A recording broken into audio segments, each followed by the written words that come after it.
Good morning, good afternoon, and good evening, everyone. Thank you so much for joining us on another session of the We Connect Academy webinar series. My name is Andrea, and this morning I'm very happy to introduce Marie-Claude Du Cap. She is the founder and CEO of Aléas, a Canadian certified company. She has 15 years of experience in decision-making positions in the fields of international logistics, program development, and risk management. And she's going to talk about how to implement a culture of safety in an organization. I will let her introduce herself, but I would like to remind everyone that you are in listen-only mode. That means that you can still leave comments and questions in the Q&A chat boxes, but you cannot speak. Please make as many questions as possible throughout this session. Just to remind everyone that this session is also being recorded, so you will be able to access it afterwards. Marie-Claude, thank you so much for presenting for us today. Over to you. Good morning, good afternoon, good afternoon, good evening. It is the morning here in beautiful, I'm just north of Montreal in Quebec, Canada. As you can see, the light is shining through my office. It's very nice this morning to be here. Yeah, Andrea did say that I was going to talk about the implementation of a culture of safety. Of course, we only have 45 minutes. We're going to leave 15 minutes at the end for questions. A culture of safety is not something we can implement overnight. So let me reassure you, we won't be able to talk about the whole thing within the next 45 minutes, but I will give you a couple objectives that I'm going to try to achieve with this webinar. And of course, feel free afterwards to reach out to us. We will be more than happy to provide you with answers or even guidance as to where to find the answers you might need. Why me? Andrea did mention that I have quite a bit of experience abroad. I've worked for NGOs, I've worked for Oxfam, and I've developed all sorts of projects abroad. I became also a member of upper management at a company here in Canada that does a lot of occupational health and safety. So that's actually when everything came together, and I understood that my experience of being an expat and working abroad and leading projects in international development with occupational health and safety, that there's actually a need for a solution. Because organizations will have a lot of confidence in their processes and procedures that they implement inside their buildings, right, with their own employees. But what happens when you send them abroad? Are they still safe? And are you still able to put in place the procedures and the guidelines and the codes of conduct that are required so that your people stay safe? And we're going to talk about a culture of safety, meaning that it's not only about the organization to put things into place, it's about everyone getting on board. How do you do that? How do you make sure that your employees, your people understand and get on board and comply to everything that you're putting into place? That's complying is not easy. We're asking people to get on board and to change, and change is scary. And that's what we do. Aléas, we support organizations that want to develop that culture of safety. We help you with consulting, but also what we do is we have different products and services to help you out with it. We have our website at the bottom, aléas.ca, aléas.ca. We are completely bilingual, so feel free to ask your questions in both French and English. We can handle Spanish as well. But I am not alone in this amazing journey. We are a big team, very efficient team in our offices. So we have a team that works on training, that does country analysis. We are also into support for human resources deployment. So we have all sorts of people that have very specific knowledge and expertise But beyond that, we are supported by an advisory board that has extensive experience abroad when it comes to risk management. So whenever we at the office have doubts or need more information or need to fetch for a resource, we turn towards our board. They also, when they have time, because they are avid travelers, as you can possibly imagine, they also do contracts for us. But enough about us. Why are we here today? Because we want to talk about risk management. Risk management is very trendy. When you do the hashtag on LinkedIn, you'll find risk management, corporate safety, international travels. We talk about COVID-19, so the coronavirus is very in the news right now, and I'm sure if you do travel abroad, or even right now, I know that in Canada, some enterprises, some businesses are putting procedures into place as to, do we go to work even?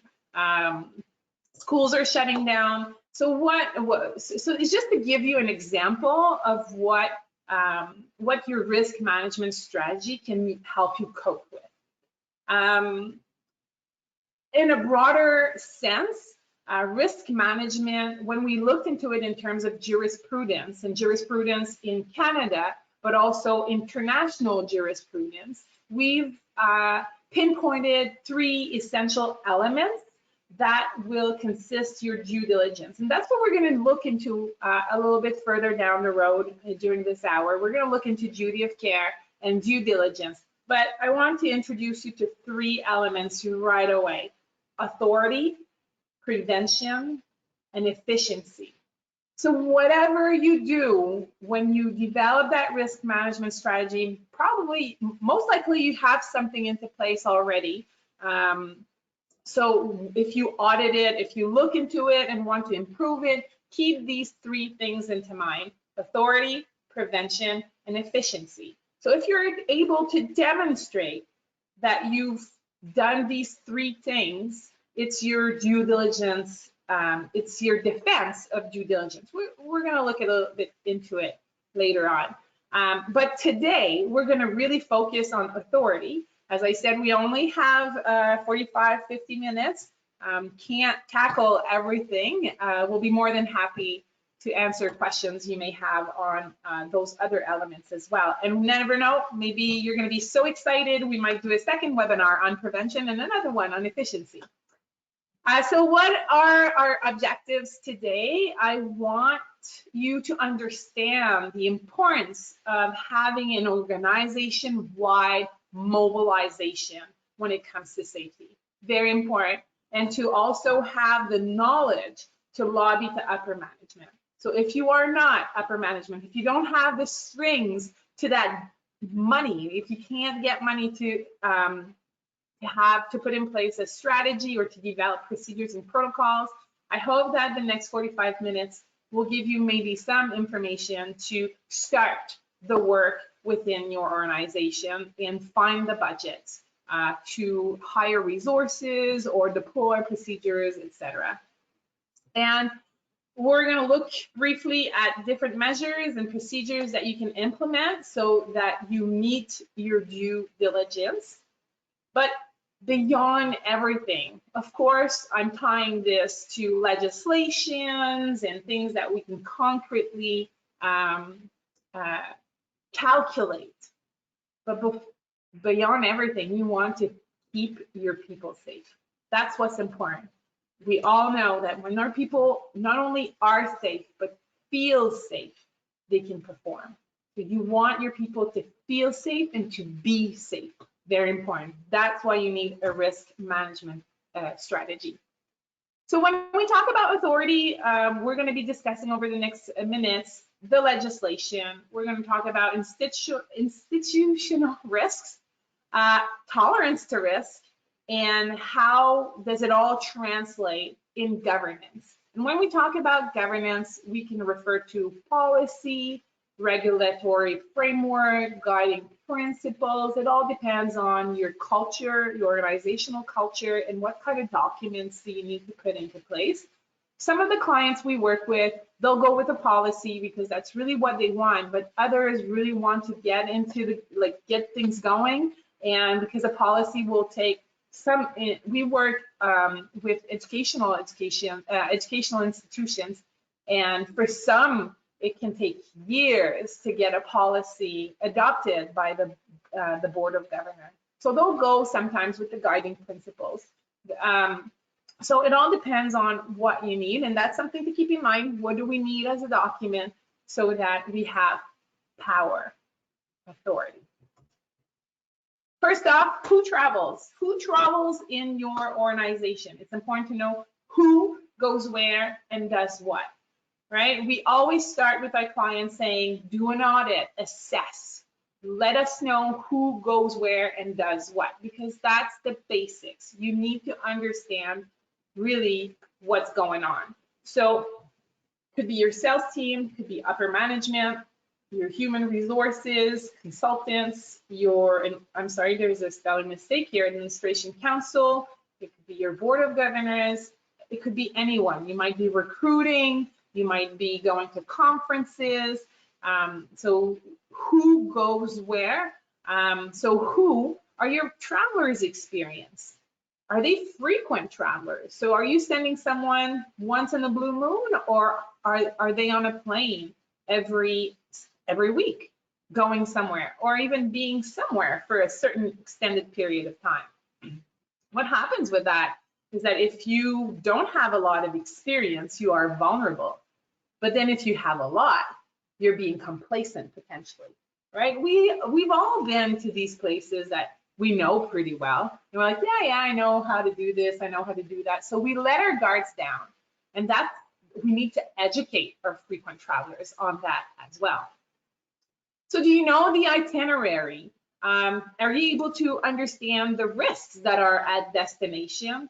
Do you have a clear understanding of local laws? Very important. Are you allowed to drink in some countries? What does it mean to drive and have an accident? Are you going to be put into jail right away? How does this work? You need to understand clearly how does this work. I see also another typo. I really apologize for that. You have to have clear communication procedures. And then what do they do? Recruitment, conferences, business development, trade shows, commercial missions, because the risks are going to be very closely associated to the type of activity you do when abroad. If you are into the field of health and you, again, with the coronavirus, you might be traveling somewhere to understand better the virus. Do you have the expertise? Do you have do you know how to protect yourself? So the activity will determine the type of person you're going to send or the type of training that they require to be sent somewhere. So that's why you need to understand clearly, first off, that who goes where and does what. Why do we need to have a risk management strategy when we go abroad? Well, there are risk factors that influence your traveler's safety. First off, natural disasters and also their intensity. Seems like there's a trend that the intensity of those natural disasters is increasing. Socio-political conflicts, more and more of them. But not only that, we need to know, we need to be aware, and do we send someone when we know that there's going to be an election and potential for some upheaval in the city where we're going to be? We need to understand medical and sanitary conditions. Not only that, it's closely linked to the health of our traveler. Is that person in a healthy condition, or do they have a pre-existing condition that may put their safety or health at stake when they travel to a specific destination? Criminality, we need to be aware of it, and who travels depends on the vulnerability of your traveler will have a huge impact. So Is it my CEO of the mining company that could potentially be kidnapped? Or is it just a professional that's going to recruit and might just get their wallet stolen, right? So it's all about that, understanding this, and the failing infrastructures, roads. Claude, I'm so sorry to interrupt. I cannot see your screen, so I'm just gonna we're gonna try to making you a presenter again. Just Okay, so people cannot see your screen, and I just want to make sure that you are trying to share your screen, right? I believe so. Okay, so I think maybe I don't know what happened, but let me just try. So you can see my screen from the start? I could see it from the start, but not Not anymore. now. So I'm not sure. Maybe it's the webcam. I'm not sure. So just can you do it again, please? So sorry to the attendees. There you go. Now, if you go to presentation mode, you can continue. Yeah, thank you. That's what I'm trying to do. There you Okay. go. Thank All you. right, let's start. Let's do this again in case with the webcam if it works, because I like you to see me. All right, does it work, Andrea? Yes, now it works. I hope Okay. it doesn't. I don't know what happened. Okay, go ahead. That's okay. It's the beauty of technology. We have to be flexible and able to adapt. So I was talking about failing infrastructures. So we're talking about roads and accommodation and all of these things that we need to think about when it comes to sending our travelers abroad. What's also very important to understand is that you have all these risk factors, but it is your travelers' behaviors that will influence the risk level of these threats.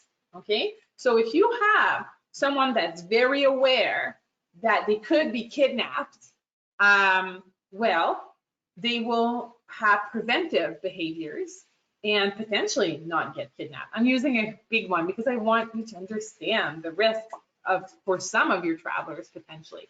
Or if you understand that you could be pickpocketed, then you will make sure that your bag is secure in front of you and that you have money spread all over and things like that. So it's all about training also your travelers as to what are the behaviors that could prevent me from being stuck in a unwanted situation when it comes to traveling abroad.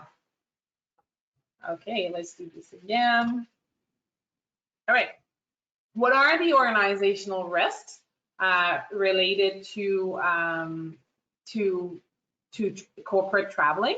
Well, first off, there is it can lead to psychological injuries and physical harm to your travelers. It could lead to legal proceedings. There's a risk of losing credibility when it comes to reputation, but also you might have to shut down activities abroad. You might have some partners that will withdraw of a project, so loss of funding. If you don't manage your risks adequately, you will, if you don't have a risk management strategy, you will potentially improvise, and that leads to inefficiency and a potential higher impact on your travelers or even on your stakeholders. And when we talk about stakeholders, we talk about your travelers, but your partners abroad, the families of your travelers, your community as an organization, your employees, and how can all of this be mitigated? And of course, as you're managing a crisis, so if you didn't mitigate appropriately, well, there's no risk zero, right? Things can happen and we can't control everything. That's very important. But some could have been mitigated, and it can actually have impact on your business continuation in your country of origin, but also where the crisis is taking place. Of course, I'm hearing you think, or you are hearing your employees think, your travelers being like, oh my God, well, I want to have all these all this freedom. I want to keep on doing all these things I was doing. I remember a few years ago, it was easy to work in Burkina Faso and in Ouaga. It was at night, you could just walk around without having to worry. Well, this is not the case anymore. So we have to do things differently. Risk management can also reduce the scope of possible activities and the destination. So right now, I wouldn't, for myself, I would not do business development in Iran with the chances, with the risk related to coronavirus. I wouldn't go there. So if I had some business already or wanted really to develop that market, it does reduce my scope for a certain period of time. And also it might slow down the process of going abroad, because we need to take the time to look into it. We need to understand the safety context and see, is this good for us as an organization? Is this something, it's not only, yes, you want to keep your people safe, but is it a destination that's going to be stable enough in terms of safety so that we can develop infrastructures or have an office or think about pursuing business there? Very important. There are benefits. So you want to protect the health and safety of your travelers. You want to reduce the risk for your organization and your partners abroad. You want to reduce the chances of your activities being canceled or stopped. When a destination or an activity is well assessed, it's quickly deemed safe, and then you can quickly renew a travel there. You ensure the continuation of your business, and that's where we're going to jump towards. You satisfy your legal obligations. I think I see the chat.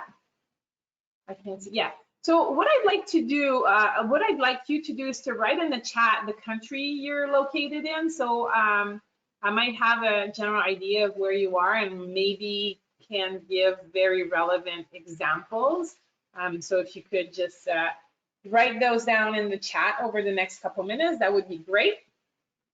So legal obligations. So it's important to understand that a risk management strategy will help you to meet your duty of care that is imposed in numerous countries. I believe it's 67 or 69 countries that have a legislation on occupational health and safety. It might be a different term in the country you're in, and that's what I'm doing right now, because we have people from all over the world this morning, this afternoon, tonight on this webinar. It's nearly impossible for me to give you information on your country. So I'm going to give it in a broad perspective, and I'm going to also give you the example of Canada. Why am I giving you that example? So it gets you thinking and understanding. It's very similar in most countries. So by telling you about what's going on in Canada here, you can take some notes and go and verify in your own country if it's something that applies on your side. You might want to check with your lawyers. And in all humility, this is something we can actually do for you as we work with lawyers all over the world. So you may have a duty of care imposed by your country legislation, but also in some countries you will have OHS, Occupational Health and Safety, OHS laws to comply to with regards to provinces, states, and regions. Okay, so you need to understand those clearly. As I told you, I'm giving you the example of Canada. In Canada, the duty of care is framed by the Criminal Code of Canada, and it's called criminal negligence. So if you do something or not do something that is your duty to do, okay, you could be prosecuted for criminal negligence, okay? And furthermore, it's possible in Canada not only to sue the person. So if I'm doing something to you, let's say I push you down the the staircase at work, well, I can be sued for criminal negligence because I've done something to hurt you. But the organization also can be prosecuted. So it's not only the person, but also the moral entity that could be prosecuted. Each Canadian province also has a provincial legislation to comply to, which I just talked to you about. So it's really important for you to look into this. You have a countrywide one, and you have one in your state, in your province, in your region that has an influence on how you should apply your duty of care. So in Canada, it's also the obligation of the person supervising the work. So in my company, I'm as the CEO, I have the obligation of supervising the work of everyone. So I have an obligation of ensuring that everyone does it in a safe way. My training coordinator, who's in charge of the trainers and the facilitators going all over Canada, delivering training to our clients, is responsible for their work. She's coordinating their work, meaning that she has a responsibility of their safety as well. So everyone is accountable. That's why it's important to develop a culture of safety where everyone is on board. And when we talk about bodily harm, it also includes PTSD, so post-traumatic stress disorder, psychological injuries. It's not only breaking a leg, it's also the damages that are related to, it's also psychological injuries. So when I said who is accountable, everyone. So it's anyone responsible for work or teaching. So an administrator, a manager, director, sales manager, travel leader, whoever is abroad or not even abroad. Even if you're sitting in your office in charge of someone, you're in charge of their safety. Okay, which means that you have to take reasonable measures. Okay, I said earlier, you can't control everything. You cannot know everything, but you have to be reasonable with your precaution. And to do so, you need to have authority, prevention, and efficiency. Okay, and that is regardless you do it for free or for a fee. Okay, so meaning that I know we all volunteer, right? It's all the busy people that are the busiest. So we all volunteer. I'm the president of a small organization, home, and I do it voluntarily. Even though I'm not being paid, I'm responsible for the safety of everyone in that organization and whoever is participating also in our activities. That being said, how do you protect yourself? By performing due diligence. Okay, again, authority, prevention, and efficiency. We ask you to be reasonable. That's what legislation, or if you get prosecuted, that's what a judge or court will be looking into. They'll want to see that you've been diligent, and to demonstrate that, you need to have a strategy, a written one. Okay, you have to bring proof. Very important. So when we apply the due diligence, and that applies to due diligence all over the world, duty of care, it means that an organization must take all reasonable precautions. Okay, and you have to take into account the particular circumstances of a destination. So it's not only about having a general plan for your travelers going to traveling abroad. You need to have something specific for Belgium, for Brazil, for China, for the Philippines. Wherever you are going, you have to take into account the circumstances, meaning the risks that are particular to a destination. You want to prevent injuries and provide adequate care for your workers, meaning that it's not about sending them, but if something happens, you need to do something about it. Which leads me to talk about your moral obligation. Okay, here we're talking about a legal obligation, but your moral obligation also. is very important. So even if you're not bound by a legislation of duty of care, what do you morally think is the thing to do? What is ethical? How are you going to assist your travelers if there's something happening to them?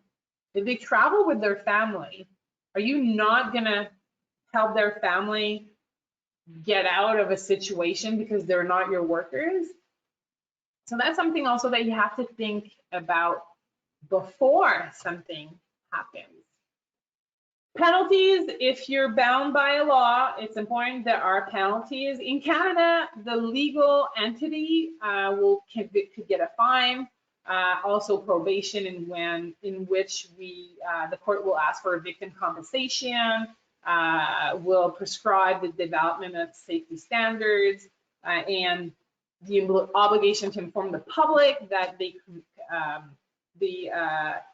of the offense that they've been convicted, but also for the individual, because I said earlier, right? It's not only the organization that can be prosecuted in Canada, but also the person, okay? Meaning that they can be fined, okay? Or they could even go to jail. It's up to 10 years for negligence causing injury or life imprisonment for negligence causing death. Again, in Canada, and that's something to think about. As I said, think about it, write a note, and see how it works in your own country. In Canada, you cannot discharge yourself from an OHS responsibility, okay? There's no waiver to dispense yourself of responsibility when it comes to safety of your travelers. So what you need to do is to put in place an informed consent to risks, okay?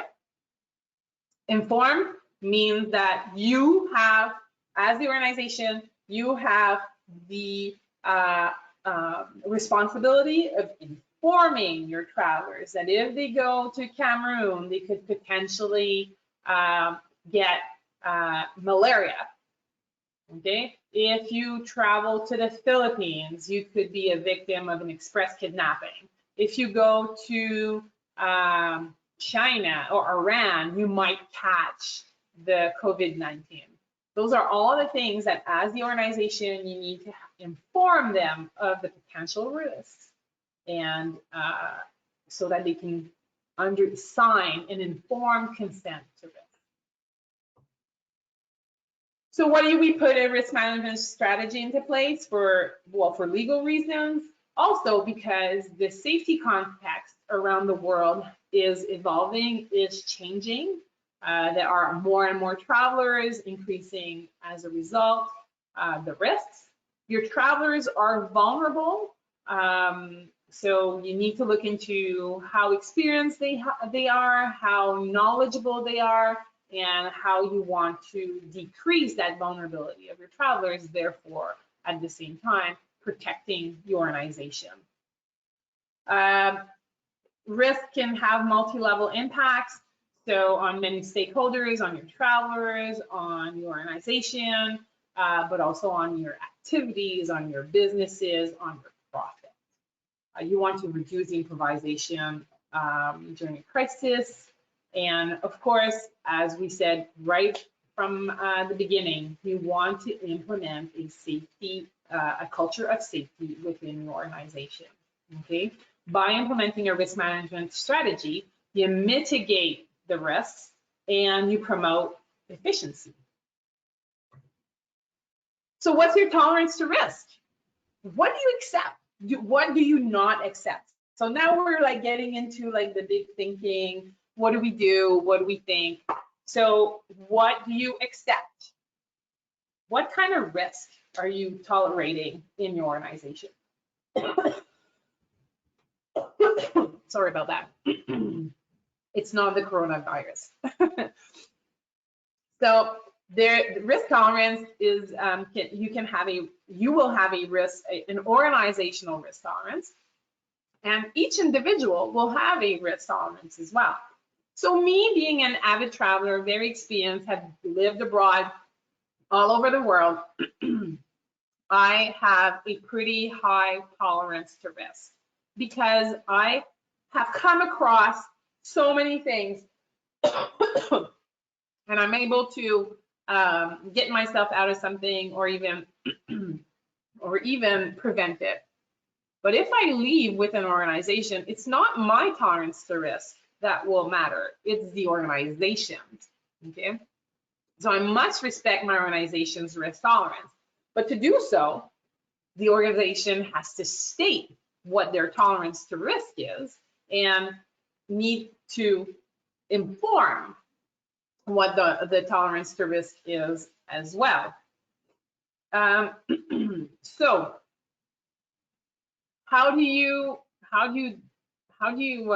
what influences your tolerance to risk? Oh, I think I'm back. Okay. The type of operations that you carry. So what kind of activity are you in? Are you a school? Do you provide first line humanitarian services? So those are like the two ones that are usually at the two extremes, right? Or are you a mining company? What's the profile of your travelers? Their gender, their training, their experiences. What's their family situation? If you have expats, you might be sending a traveler with their family, with their wives or husbands and kids and maybe parents. You need to know about that. What's their expertise? What are your available resources? Okay, what can you implement? What happens if your operations must shut down? What are the potential costs incurred? What's your tolerance to legal proceedings? Do you have insurance? What kind of human resources do you have? And so in the mining industry, and I might be referring to this a lot, but they have a very different tolerance to risk in the sense that the cost benefit of being somewhere is very high if they are able to manage to get what they need out of their activity. So a road might be risky for their travelers. So what they'll do is they'll use a helicopter. So do you have that type of resource to protect your travelers? And if not, well, then maybe you shouldn't be on that road, meaning that you shouldn't be in this country. So by understanding and putting into place your tolerance to risk, well, you're able to develop all sorts of documents and procedures that will get everyone on board, okay? So this is how we operationalize our risk management. This chart is available on our website, so go get it and you will see how it works here. So governance is authority, prevention is prevention, and crisis management is efficiency. So as you can see, the three elements that we've identified in jurisprudence are there. Furthermore, when we look at ISO 31000, which is the risk management standard for businesses, it talks about four things. It talks about governance, prevention, management, and evaluation. So that's why we've added the evaluation in the middle there. Very important to also assess what you've done to bring improvements. So when you look at this, when you look at what you have in place with your strategy, put that next to your strategy and see if you have these elements into place. Again, authority, prevention, efficiency. I said we talk a little further more into authority, which we've done since the beginning, but now let's look at that document, right? When I was looking into the schema here, we really have governance at the top. The governance is what will state your tolerance to risk. So is it going to be a policy or a guiding principles? That's for you to decide, but it will establish your risk tolerance, okay? And from knowing what you tolerate and not, that's what's going to permit you to develop the measures and the procedures and the tools that frame your positioning. So, for example, one that is that could be very relevant to you is, are your employees, when you send them abroad, allowed to extend their stay for personal reasons? So we're going to a conference. The conference ends on the Thursday or the Friday, and the employee, instead of coming back to the office, they say, you know what? I'm there. I'm going to enjoy Boston. I'm going to stay for 2 more nights, spend my weekend there. Do you tolerate that? And if you do, how do you frame it? You make sure that they sign a document saying that after that moment, that time, and that day, and that date, you are not responsible for them anymore. Or do you just let it go? So what if something happens on the Sunday? Legally, are you bound to help them? And then morally, what would you do? So that's the kind of questions you ask yourself in that governance document. So you need to share it to your stakeholders, meaning your travelers, your partners, your board, and your tolerance will be determined by the context of safety at destination, the local laws, the economic factors, your cost-benefit analysis. I used the mining example a little bit earlier. Are you able to respond to an emergency? What's the profile of your travelers? What are the potential impacts on your reputation? All of these things you think about. Very important. So how do we start? You look at what you have. What do you have in terms of documents? What do you have? Do you have a policy? Do you have something into place? Go through your stuff. Look into it. And what do you tolerate? And what kind of impacts a crisis abroad could have on your reputation?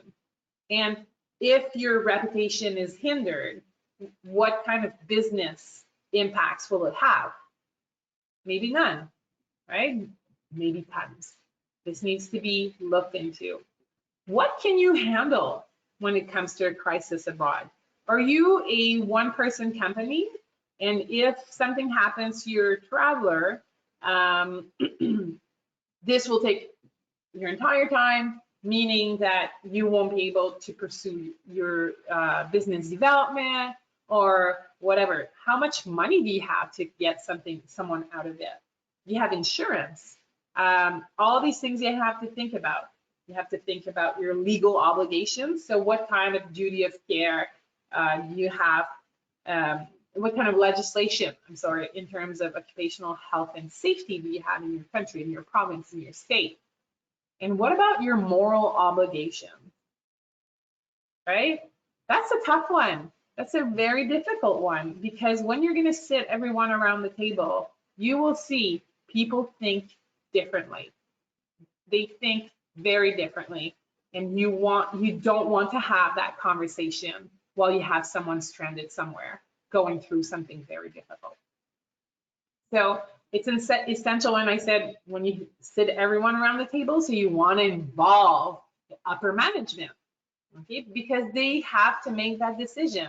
It's not for your person, your professional, to make the calls. She or he needs to look into a document and understand what they can tolerate or not as an organization.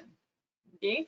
You also have to consult your board, because they may be accountable depending on your legislation. In Canada, our board of governor, board of directors, everyone is accountable.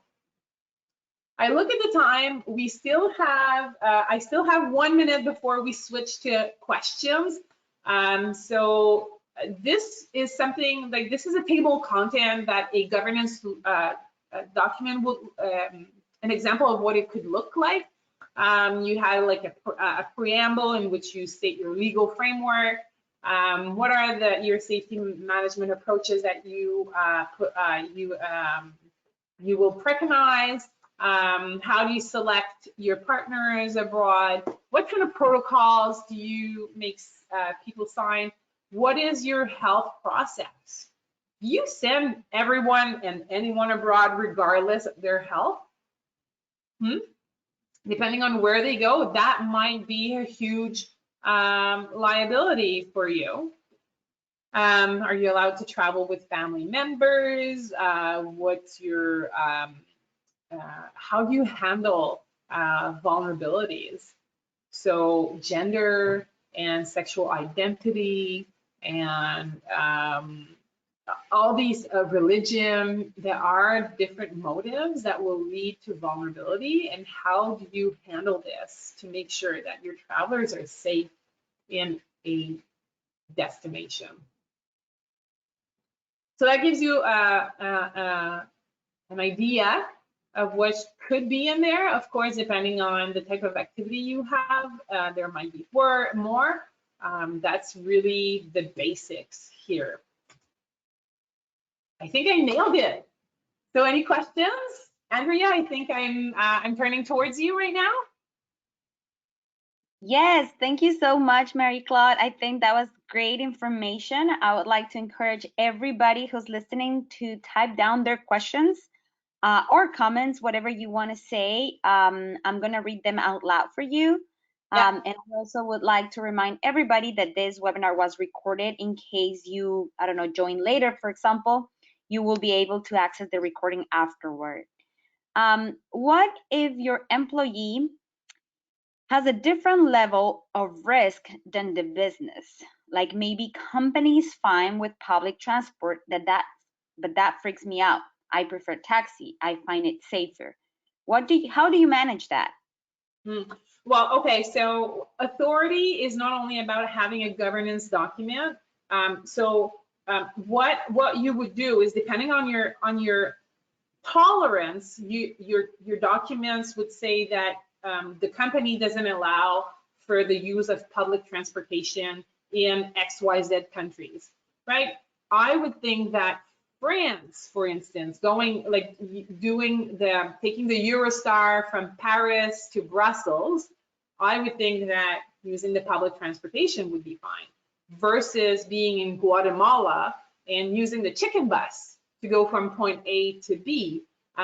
So I think that would be the kind of rule that you would develop that would be specific to a context.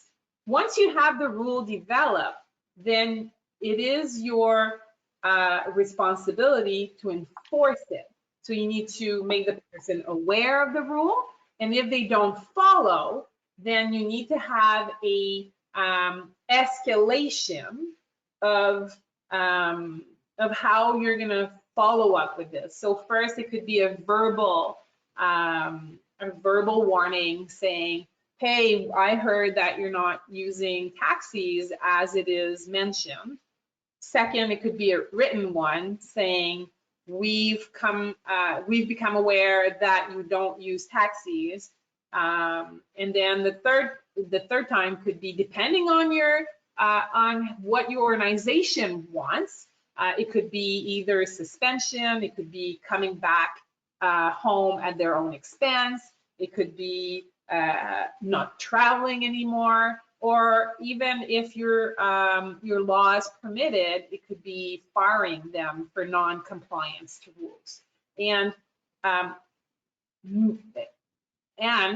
if you don't demonstrate, if something happens, right, to your traveler while using public transportation, if you don't demonstrate that you've informed them and that you've done the follow-ups and you gave them the warnings, then you could be potentially prosecuted for criminal negligence, depending on the country you're in, of course. Awesome. We have a question from Sonia. Is this PowerPoint available so I can share with my upper management? Well, we will be sharing the video recording. So if you want to share that, but it's up to you, Marie-Claude. Also, if you want to share your PowerPoint presentation with the attendees, you're also welcome to do it. But yeah, yes, the recording is going to be available. Sonia, I would encourage you to get in touch with me for that part, so I can provide you with the right tools. Awesome. Can you share your email again, Marie-Claude, just so that people can, there you go. So anybody who would like to follow up about the presentation or any more specific question, I encourage everybody to send an email to Marie-Claude.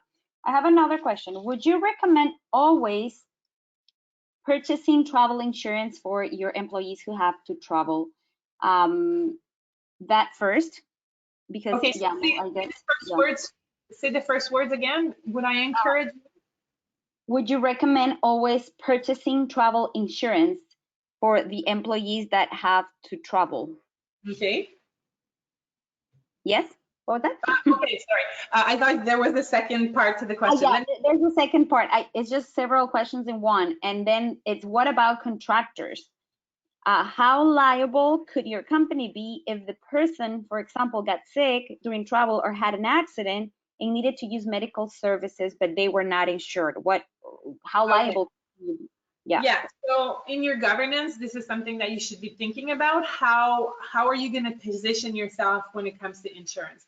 The best practice is that you provide that travel insurance to your employees, because if there is something to happen, it's easier to handle because everyone's under the same policy and you know the policy, you know that they're insured sufficiently. In bigger organizations, you might have unions, you might have like different types of employees with different types of insurance. Some could be insured through their spouse. And it's cost, right? Insurance means money. Buying a policy means money. So you might want to think about if they do have one, that you make sure that they are insured for X, Y, Z. And we don't necessarily ask for the proof of it because we are not, like, I know most of my clients are not insurance professionals. So there's not even me. I can't write a policy with all these like little things. So you transfer the responsibility to them saying, you need to have these things into place. So that would be the best practice. Then when something happens abroad, you are responsible for caring for them, okay? Being on maybe even if it's not the legislation that prescribes this, I would think that morally you have to help them out. Also, it has a huge impact on your business. If they're sick for 2 weeks, then they're abroad and not performing their work. So you have to put in place that medical process prior to leaving, ensuring that you mitigate the risks as much as possible. Of course, things happen, right? We can't prevent everything, and that's why you need to attend to them if there is something to happen.